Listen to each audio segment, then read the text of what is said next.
perdemos las ganas de seguir. Y a veces vemos un hermano flaquea, tal vez el hermano que no dio los estudios bíblicos, tal vez el hermano que nos enseñó la palabra de Dios, debemos caer, debemos fallar, y eso nos desanima. Pero por eso dijo Jesús, por eso dice su palabra, que nuestra mirada debe estar puesta en Jesús, el autor y consumador de nuestra fe, dice Pablo en Hebreo. Así que, hermano, sigamos viendo a Jesús, y esta iglesia está siendo dirigida no por un pastor, no por un hermano, sino esta iglesia está siendo dirigida por Jesús. Él es realmente quien cuida de nosotros, y Él va a estar en todo momento con esta iglesia. Así que felicitaciones porque ustedes están acá, porque a pesar de todo lo que Satanás está haciendo para engañar a este mundo, no lo ha logrado con ustedes. Y Satanás dice que quiere engañar a uno de los escogidos, dice la palabra de Dios. Así que tengamos cuidado en estos tiempos, hermanos, porque Satanás quiere engañarnos, quiere hacernos caer, quiere que lastimosamente nos alejemos de Dios para estar más cerca de Él. Pero esta iglesia no se lo va a permitir. ¿Cuántos vamos a seguir sirviendo al Señor toda nuestra vida? ¿Cuántos van a dedicar sus dones, sus talentos, sus recursos a Dios? Sigamos adelante, hermano. No se rinda. El mundo entero va a estar contra nosotros. Nos van a perseguir. Se van a burlar. Nos van a hacer hablar. Nos van a ver también. Pero nosotros no le servimos al mundo. Le servimos a Dios. Amén. Y vamos a seguir todo el tiempo que sea necesario. Estamos muy cerca de Jesús. No se desanimen, hermano. No caigan en las tentaciones. No cedan ante Satanás. Sigamos y sigamos, porque Cristo está cerca de llegar a este mundo. Quiero invitarles a buscar en su Biblia, por favor, el capítulo de la lectura bíblica. Vamos a estudiar un poco esta mañana de una historia muy interesante y de un hombre que probablemente ustedes no habían escuchado antes. ¿Cuántos han escuchado alguna vez hablar de vendedor? Creo que quizás no habían escuchado ese nombre, están preguntándose quién es, de dónde lo sacó. Pero es un nombre muy importante, tiene una historia muy bonita en la Biblia. Vamos a buscar Primera de Crónicas, capítulo 13, la historia de este personaje raro, con un nombre extraño. Si yo le pregunto cuántos han escuchado a David, yo sé que todos van a levantar la mano aquí, o de Samuel, por ejemplo, todos van a levantar la mano aquí, o del rey Saúl, todos han escuchado sermones acerca de él. Pero pocas veces un personaje tan importante como Obed-Edom, que nos enseña una lección igual o más importante todavía, ha sido tan descuidado como él. Vamos a ver la historia de este hombre, pero antes vamos a contar lo que pasó, el contexto histórico, para que ustedes puedan entender esta historia de mejor manera. Cuando Dios creó este mundo, Él lo hizo para vivir con nosotros acá. Amén. Él quería vivir en esta tierra. Amén. Creó a Adán y Eva, creó el Edén y creó el mundo entero para vivir con nosotros acá, para estar con nosotros acá. Pero el ser humano falló, cayó y existe un problema: que Dios no puede vivir, no puede estar, no puede acompañar en un lugar donde hay pecado, porque Dios es santo. Amén. ¿Cómo es Dios? Santo. Y donde Dios está, no puede haber pecado. Por ende, donde hay pecado, Dios no está. ¿Estamos comprendiendo eso? Entonces, cuando el ser humano falló, cuando Adán y Eva se equivocaron, Dios se fue alejando poco a poco, porque entre más pecado había, menos cerca podía estar Dios. Se tenía que alejar. Y el pecado lo fue separado. La Biblia nos dice así, que el pecado hace separación entre Dios y el hombre. Así que Dios se fue alejando, y poco a poco el ser humano tuvo que vivir más de lejos a Dios, hasta que llegó un punto en que ya el ser humano no tenía comunicación con Dios, y Dios solo le hablaba a una persona, que era Moisés. Era el único que tenía contacto con Dios. El resto de la gente no hablaba con Dios, no podían presentarse delante de Dios, porque Dios era santo. Pero ahora, Dios se había presentado delante de Moisés, lo había santificado por medio de aquella zarza. Dios le hablaba a Moisés, y Moisés era el único que tenía contacto con Dios, así que existía un problema. Dios, su idea, su plan de crear al ser humano, dijimos al principio, era para vivir con él. Amén. La tierra también. Así que Dios extrañaba al ser humano, Dios quería tener contacto con el ser humano, quería hablar con sus hijos, con su creación, porque Él amaba a los seres humanos, pero el pecado no se lo permitía. ¿Estamos claros con eso? Dios quería, pero como los seres humanos eran pecadores, Dios no podía ir donde Él. Así que Dios necesitaba hacer algo para poder estar cerca de sus hijos porque los amaba. Pero el pecado se lo pedía, así que Dios se pregunta: ¿qué puedo hacer para estar cerca de mis hijos, poder vivir con ellos, estar con ellos, pasar tiempo con ellos? Pero si no puedo por el pecado, ¿qué puedo hacer? Dios, como es sabio, creó un sistema para vivir con los seres humanos a pesar de su pecado, un sistema que santificaba al ser humano. Y de esa manera, cuando el ser humano pudiese ser santificado, Dios ya podía estar con ellos porque el ser humano se había limpiado. Entonces Dios creó un método para limpiar el pecado de la vida del ser humano. Ese método era no tanto un método, sino un lugar donde pasaba la purificación, la limpieza, la santificación.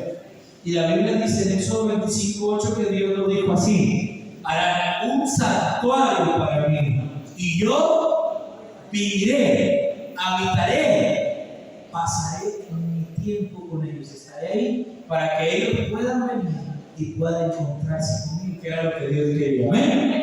Entonces Dios creó el santuario, y el santuario servía como el lugar que conectaba a Dios con el ser humano. El pecado lo separaba, pero el santuario eliminaba el pecado, lo perdonaba, lo limpiaba, y de esa manera Dios podía estar con sus hijos.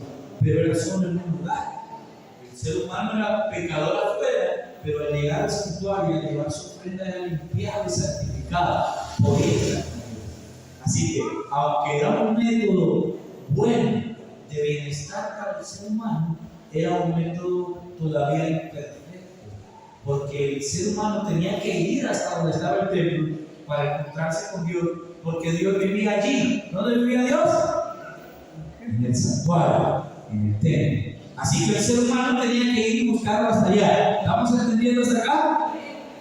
Ahora, Dios quería acercarse más a su pueblo, Dios quería estar con su pueblo, pero estaba limitado por el lugar, porque el ser humano tenía que ir hasta allá. Así que Dios vive ahí y el ser humano tiene que ir a buscarlo. Ahora, cuando se construye el santuario, Dios da una orden todavía más específica.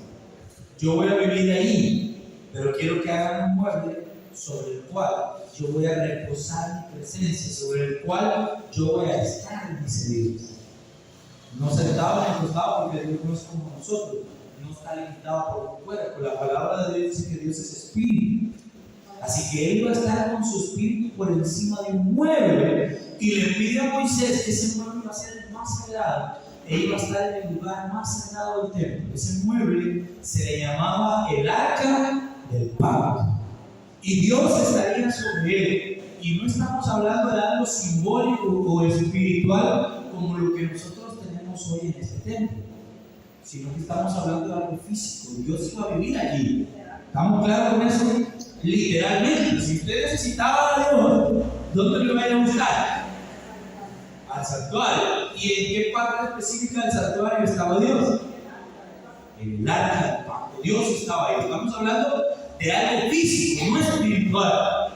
Porque hoy nosotros hablamos de que Dios está aquí, pero hablamos de términos espirituales, ¿verdad? Y algo muy diferente, algo muy importante que los hermanos muchas veces no entienden y debemos comprender también. Nosotros llamamos a este lugar templo, pero esto no es un templo. Esto es una iglesia. Amén. Se cambió el término porque si este fuera un templo, como a veces nosotros le decimos, que nosotros usamos la palabra, pero a veces no sabemos lo que significa. Si este fuera un templo y usted hubiera entrado en él, usted ya hubiera sido consumido por el fuego. Porque en un templo no puede entrar un ser humano, porque en el templo vive Dios. Y donde vive Dios no puede entrar el pecado, fue lo que dijimos al principio. Así que una de dos: si este fuera un templo, o entra Dios o entramos nosotros. Así que por eso este no es un templo, esto es una iglesia. el templo, ¿quién es? Somos nosotros. Por eso muchos hermanos tienen la confusión y a veces creemos que estar de aquí para abajo es el lugar santo, de aquí para arriba es el lugar santísimo, que las cosas que están acá son los muebles iguales a los del santuario. No es así. No es así. Si no nosotros no pudiéramos tocarlos, tocar el mueble implicaba la muerte, porque el mueble era santo y sagrado de parte de Dios. Así que si usted está sentado hoy en esa banca y no le ha caído un rayo, no le ha caído fuego del cielo, es porque esto no es un templo, esto es una iglesia. Y aunque los muebles debemos respetarlos porque sirven para un uso sagrado, no son similares a los que tenía Moisés en el santuario. Y eso debemos entender. Entonces, si bien es cierto, este lugar es santo, no es santo porque la presencia de Dios vive aquí. Y les explico para que ustedes lo entiendan mejor. Cuando todos salimos de aquí y ustedes cierran la puerta, ¿dónde va Dios? ¿Se queda aquí adentro? ¿Qué pasa con Dios? Se queda aquí encerrado. Si ustedes cierran la puerta, se quedó Dios allá adentro, hermano Abraham, abre la puerta otra vez. O hermano Oscar, se quedó Dios allá adentro. ¿Pasa esto? No. Cuando no hay nadie aquí, ¿dónde está Dios? Está en nosotros, dice la palabra de Dios en nuestro corazón. El Nuevo Testamento nos dice que Dios ya no habita templos hechos por seres humanos, sino que cambió su lugar de habitación por nuestro corazón. Así que cuando usted sale de la iglesia, Dios se va con usted. ¿Y quién se queda aquí en el templo? Ni yo, ni usted, ni nadie. El templo queda cerrado. Esto es un edificio. Por eso, si un día nos reunimos debajo de un palo, ahí está Dios. Y ese lugar es santo porque ahí está Dios. Si un día nos reunimos ahí en la calle principal, donde a veces pasan marchas con un santo y ahí la gente, pero un día se reúne la iglesia adventista, ese lugar no es santo porque ahí está la presencia de Dios. Estamos entendiendo. Donde Dios está, ahí es santo. Hoy este lugar es santo, no porque sea la iglesia, este lugar es santo porque aquí está la presencia de Dios. Y donde hay dos o tres reunidos en su nombre, ahí está Dios, amén.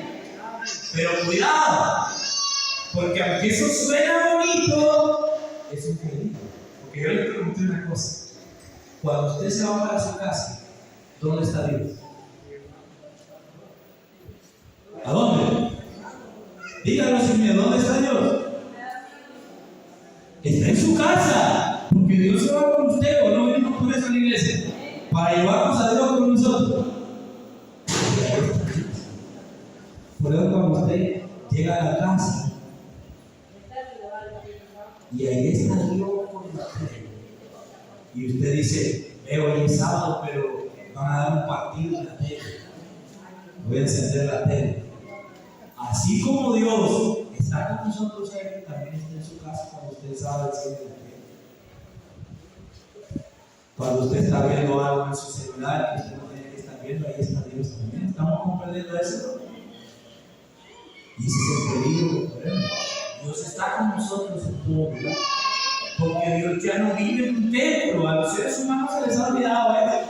Y por eso creemos que cuando andamos en nuestra casa estamos seguros. Nadie nos está viendo, nadie nos va a decir nada. El hermano Oscar no ve aquí, los ancianos no ven aquí, el pastor no ve aquí. Pero ahí está Dios, hermano. ¿Y de qué sirve que usted huya de los seres humanos si el que está en todo lugar lo está viendo? Eso es algo que como seres humanos no comprendemos. A veces por la doctrina del santuario estamos confundidos y creemos que Dios se queda ahí en el templo. Así como a veces nos pasa con la Biblia, ¿no? Quizás durante la semana usted ni se acuerda dónde dejó la Biblia, no sabe dónde está, pero el sábado ahí la andamos buscando. ¿Dónde será que dejé la Biblia el sábado pasado? ¿Por qué? Porque la semana nosotros no la vemos. Igual en la oración, a veces hay unos hermanos que con dolor de rodillas cuando les piden que se arrodillen. ¿Por qué? Porque toda la semana en su casa arrodillarse. ¿Qué es eso? Ese es el problema. Por eso había una limitante humana en cuanto al lugar del santuario. Dios vivía allí y vivía sobre un mueble. y todos debían buscar ese mueble para llegar a donde estaba Dios. Ahora, vamos a la historia. Esta no es la historia, sino una enseñanza aparte. Vamos a la historia de lo que va a pasar en 1 Crónicas 13. Y miren ustedes lo que va a ocurrir. Ahí, antes de todo esto, un día había una guerra entre los filisteos. Ustedes pueden encontrar esa historia en los primeros capítulos de Samuel, de Samuel 7 en adelante. Ustedes van a encontrar esa historia. Por el tiempo solo la vamos a decir a grosso modo, no la vamos a leer, pero vamos a recordar una cosa. Un día Saúl, el rey de Israel, estaba peleando una guerra con los filisteos, y Saúl, que no era muy cercano a Dios, se había ido a la guerra sin pedirle a Dios que le ayudara, y estaba perdiendo, como decimos, por goleada esa guerra. Estaban matando y masacrando a todos sus soldados. Y Saúl, que estaba en problemado, en ese momento se acordó que Dios le podía ayudar. Y entonces le dice a Samuel: ora para que Dios nos ayude.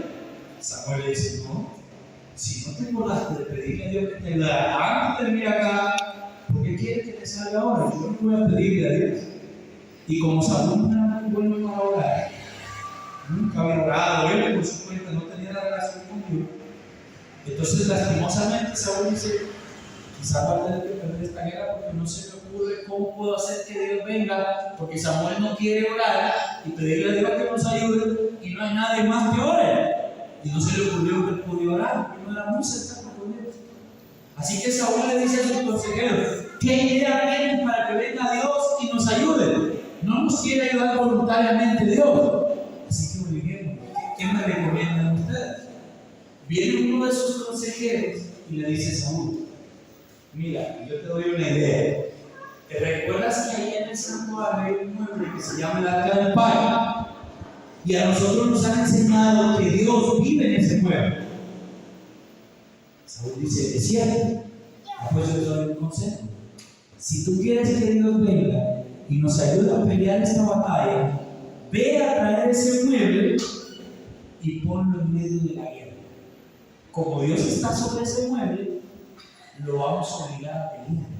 Como Dios no nos quiere ayudar, voluntariamente nosotros lo vamos a obligar. Si Dios está en ese mueble, lo ponemos ahí enfrente. Cuando vengan los filisteos y nos quieran atacar, Dios va a tener que salir con su espada y los va a matar a todos. Nos va a salvar, y así usted no tiene que orarle a Dios. ¿Qué le parece la verdad?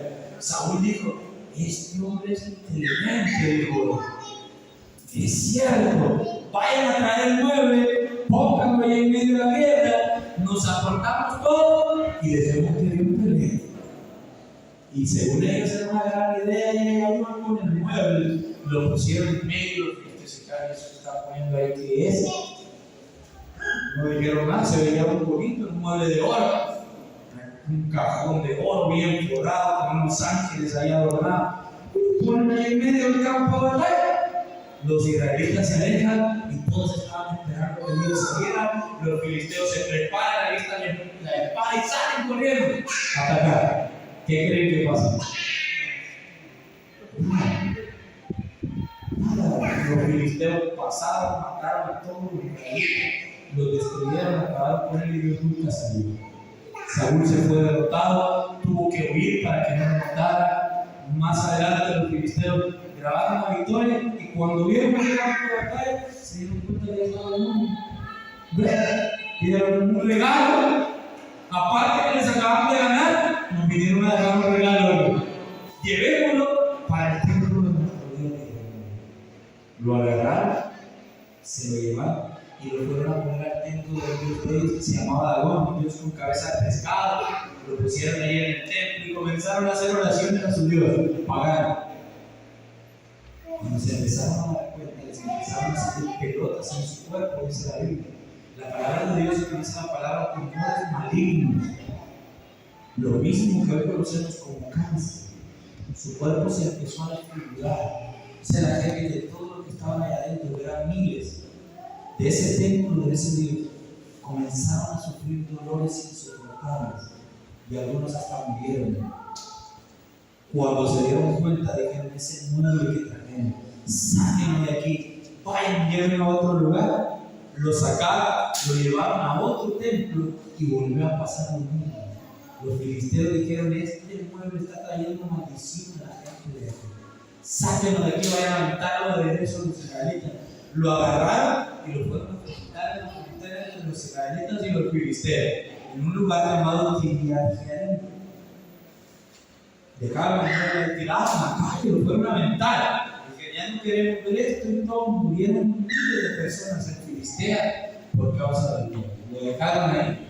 Y un hombre que está trabajando aquí, dice la Biblia, se acerca al mundo y dice: este será el pacto, avísenle a Saúl que aquí está el arca del pacto, díganle que la venga a traer. Saúl, como era alguien que no le importaba y estaba molesto con Dios por su derrota, dijo: dejen ese mal, y a mí que me importa. Pues los habitantes de la ciudad dijeron: bueno, Saúl lo ha dejado aquí, hagamos una reunión. Y como la gente es muy curiosa, ¿verdad? Ustedes saben que los seres humanos son curiosos. El que le encontró le dijo un día a toda la gente: miren, venga, vamos a abrir el arca del pacto. ¿Cuántos quieren ver lo que hay adentro para yo dijo la gente? Vino el que estaba organizando todo hoy en la noche, a las 6, cuando todos salen de trabajar, venga, se el pueblo y vamos a abrir el arca del pacto de Dios. Y fue toda la gente, como que era la coronación de la reina de Pastepec, a toda la gente celebrar. Van a abrir el arca del pacto, vamos a ver, ven ahí, decía la gente. Ahí se ponen dos ahí a mí. Cuando quitaron la capa, hermano, dice la Biblia que salió el resplandor del arca y mató a todos los que estaban ahí.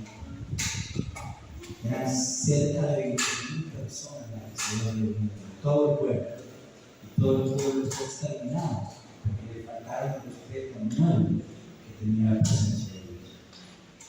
Cuando Saúl escuchó lo que había pasado, fue a donde estaba y dijo: que nadie más vuelva a tocar ese mueble, porque en todo lugar donde va trae destrucción, trae muerte, trae dolor.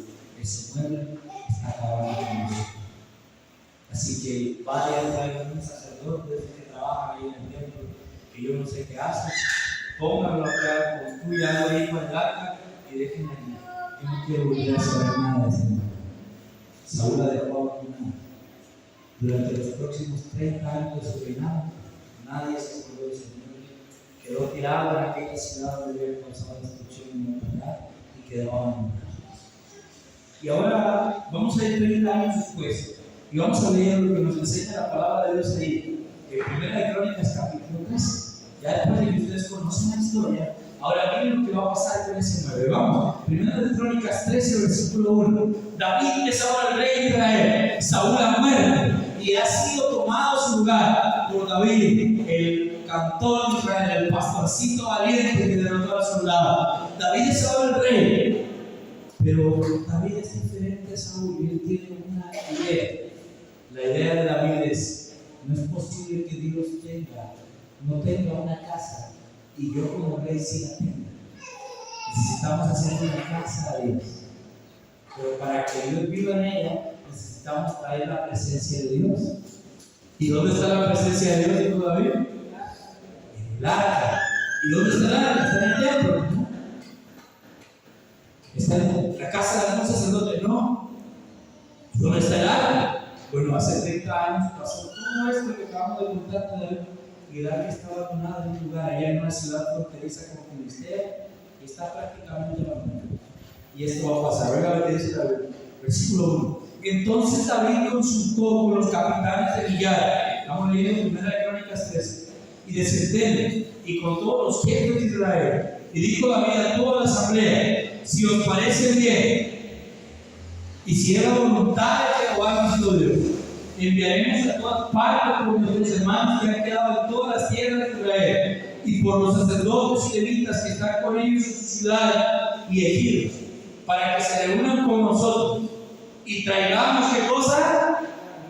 El arca de nuestro Dios junto a nosotros, porque desde el tiempo de Saúl no hemos hecho caso de él.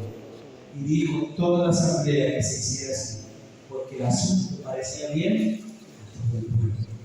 Entonces, oiga bien, David reunió a todo Israel, desde Sihón de Egipto hasta la entrada de Tamar, para que trajeran el arca de Dios desde Kiriat Jearim y subió